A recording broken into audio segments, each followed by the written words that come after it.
남사 불교인문대학 학생 여러분, 전국에서 시청하고 계시는 BTN 시청자 여러분 만나서 반갑습니다.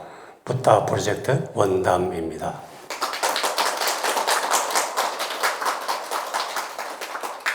부처님께서 이제 유행하시다가 부처님 당대에 자기 석가족이 멸망하는 것을 지켜보게 됩니다. 이게 어떻게 된 까닭인가 하면은 석가족이 오늘날 네팔인데 거기에 존재했다고 하는 고대 왕국입니다. 큰 제국은 아니고 말하자면 부산시 정도 되는 작은 부족 국가였던 것 같아요. 근데 석가족이 자기 족속 안에 부처님이 났다고 굉장한 자부심이, 민족적 자부심이 굉장히 큽니다. 근데 이제 부처님 당시에 두 강대국이 인도 대륙이 북인도 대륙이 있었다고 그랬잖아요. 마가다국과 코살라국이 있었는데 코살라국의 왕이 파세나데 왕이에요. 파세나데 왕이 석가족에 부러워하면서 석가족의 부인을 석가족 여자를 자기 왕비로 한번 맞이했으면 좋겠다 이렇게 해가지고 저번에 말씀드렸듯이 파시나데 왕은 본래 왕비가 한 번 더 있었죠. 말리카 왕비라고. 근데 이제 왕들은 여러 왕비를 거느리니까 또 한 번 더 이제 원하고 싶어가지고 석가족의 사자를 보내가지고 석가족이시여 당신의 고귀한 혈통을 제가 존경합니다. 당신의 공주님이 있다면 저에게 보내주시어 혼인을 맺기를 원합니다. 그래가지고 이제 그 사자를 보내니까 석가족에서 왕족 회의가 열렸어요. 그래서 거기 열리기를 아이고 그럼 고맙다고 말하자면 미국으로 공주 한 번 보내가지고 미국으로 시집 보내듯이 강대국으로 시집 보내는 택인데 그 석가족은 자존심이 강해가지고 아이고 우리가 어떤 야만인 한테 공주를 보낼 수 있나 그러면서 그 당시에 왕이 이제 마하나마 왕이었어요. 왜냐하면 시달다가 출가하고 나서 다음 왕이 될 사람이 난다 했는데 난다가 출가하고 그 다음에 아누루타 했는데 아누루타도 출가하고 그러니까 이제 다음에 왕이 될 사람 마하나마라는 이제 부처님의 이복 동생이 또 왕이 됐는데 그 이복 동생이 마하나마가 데리고 있는 하늘을 보내자 이래가지고 숨겨가지고 공중 예법을 좀 배워가지고 인물이 괜찮은 사람을 공주처럼 위장해가지고 시집을 보냈어요. 그런데 그것도 모르고 파세나데 왕은 자랑스러운 혈통을 가진 석가족의 공주님이 왔다고 해가지고 결혼해가지고 애를 낳았는데 그 왕자가 위두다바 왕입니다. 위두다바 태자예요. 한역경제는 비우리 왕자라고 나와 있습니다.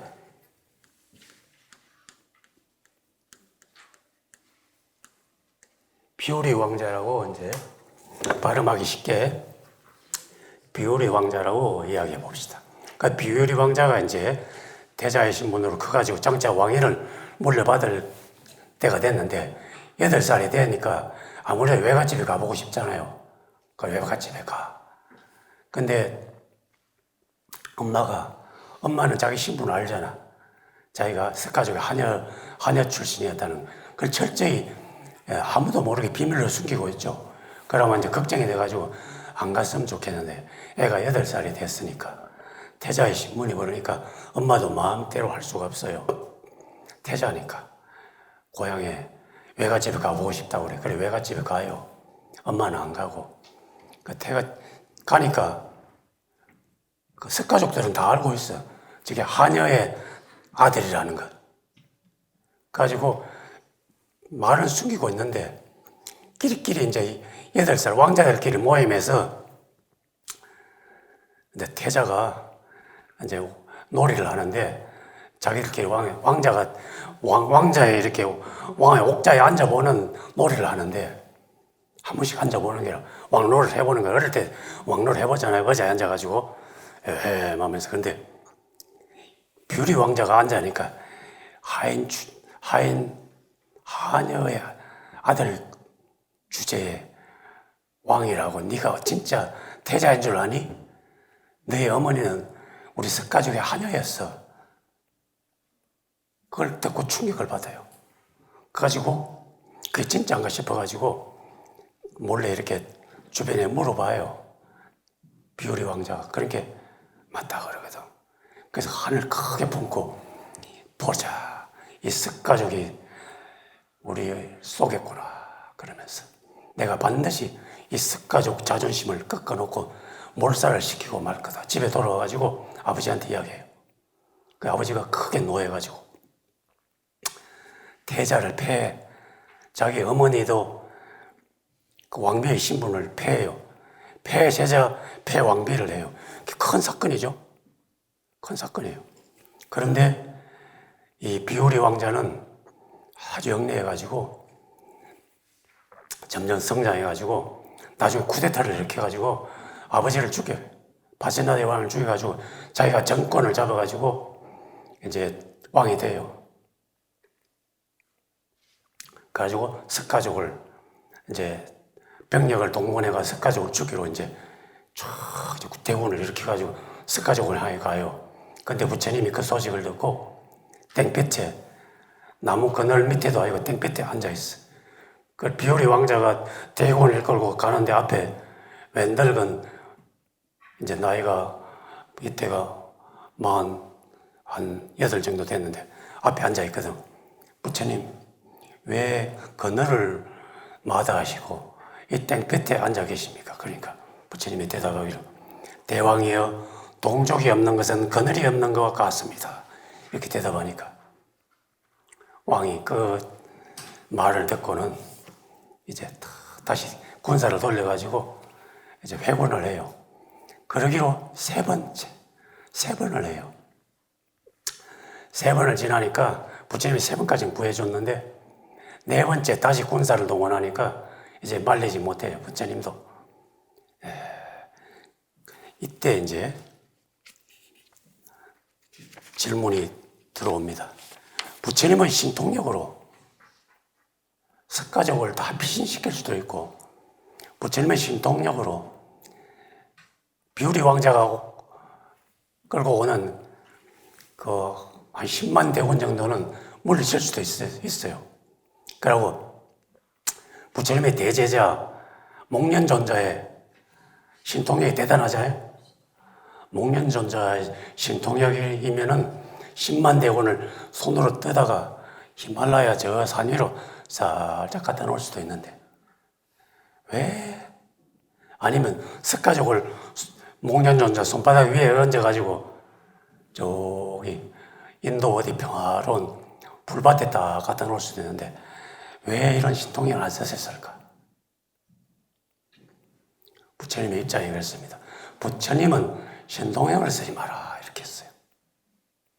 3번 석가족을 구해줬을 때는 석가족이 나라에 회의를 열어가지고 부처님이 우리를 3번 구해줬단다. 그럼 우리도 비오리 왕자한테 가가지고 화해할 조건을 내세운다든지 아니면 항복한다든지, 비오리 왕자의 원한을 어떻게 하면 원한을 불리겠습니까? 그러니까 뜻대로 하겠습니다.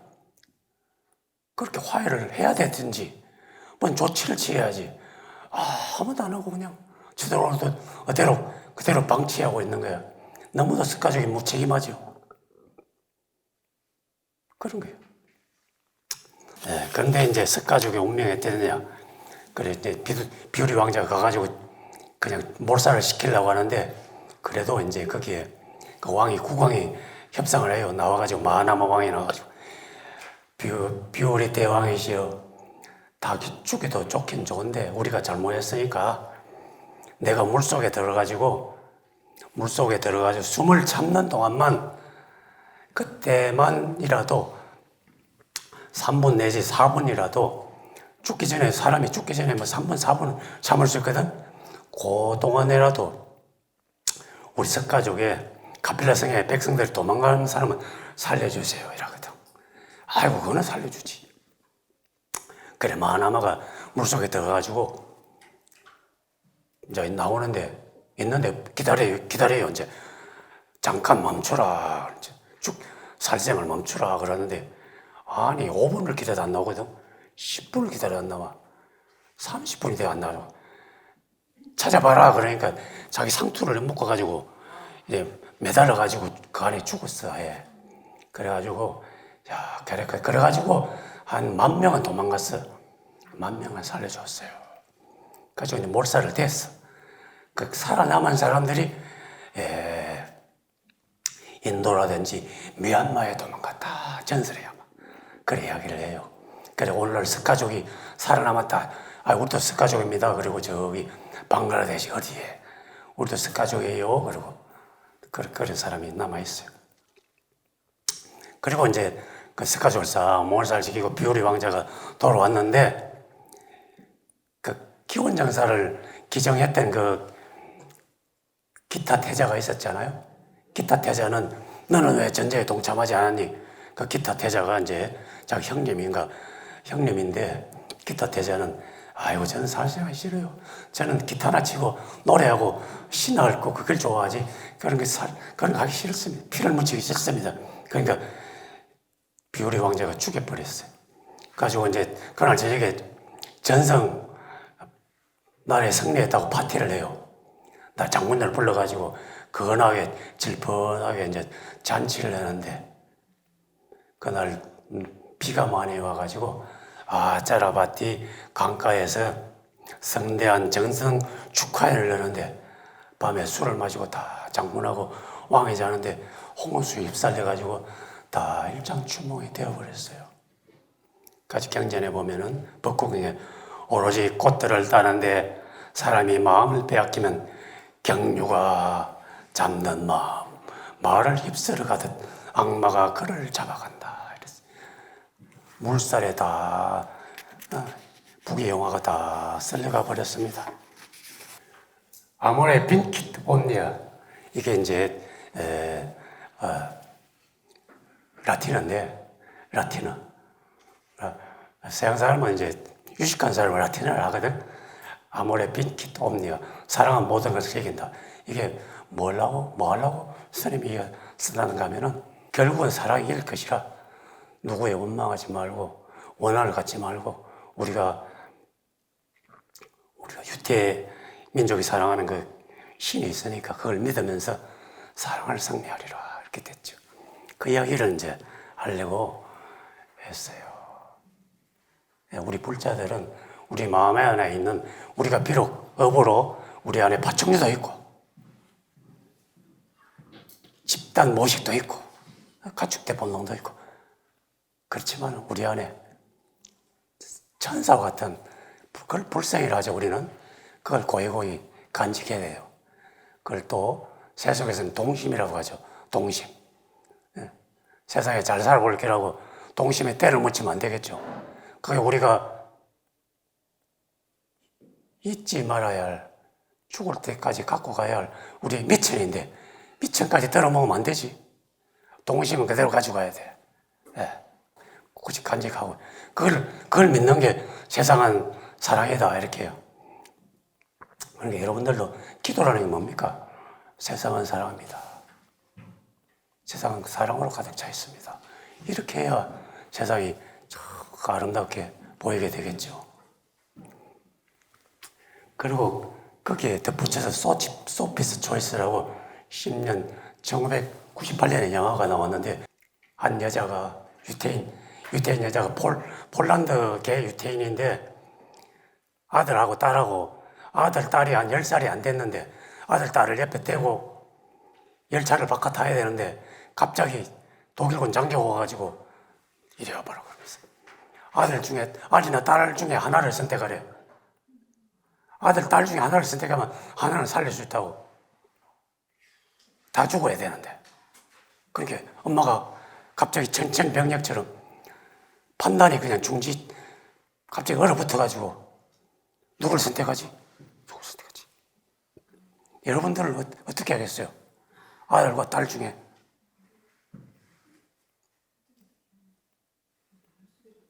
그때만 해도 1940년도니까 45년도 됐겠죠.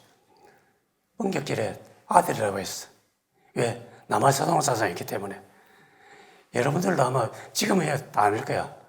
우리 부모님만 해도 아들은 살리고 딸은 죽어도 된다고 그걸 생각했겠죠. 근데 이 소피라는 여자 주인공도 아들을 선택했어. 근데 살려줬을까요? 아니에요. 그 장녀는 장난친 거라. 다 죽어. 어차피 다 죽는데 그 독일군 장교가 이 소피라는 여자를 장난을 친 거야. 결국은 다 죽어버려. 죽는데 이제 어쩌겠지 하다가 소피는 살아남았어요. 살아남아서 뉴욕으로 왔어요. 뉴욕으로 왔는데 평생 그게 트라우마가 남아가지고 못 잊어. 계속 남자를 바꾸고 잘 살려보려고 했는데 불행의 연속이라. 어떻게 했어야 될까요? 소피가 여러분들이라면 어떻게 해야 됐을까요?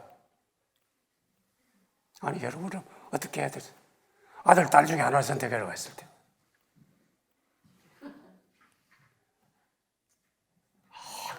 그걸 뭘 그래 길게 생각해? 어? 그렇지. 선문다 받아 바로 같이 죽겠습니다. 이래야지. 이렇게. 그렇게 해야지. 그 단단한 걸 못해가지고 소피는 일생의 트라우마를 남아가지고 오늘 그 이야기 하려고 했어요. 같이 죽어도 같이 죽고 살아도 같이 죽고 그게 그게 엄마의 입장이지. 예. 그게 오늘 살아서 같이 살고 소피 그래서 잘못 선택했기 때문에 오늘 여기까지 이야기하겠습니다. 감사합니다.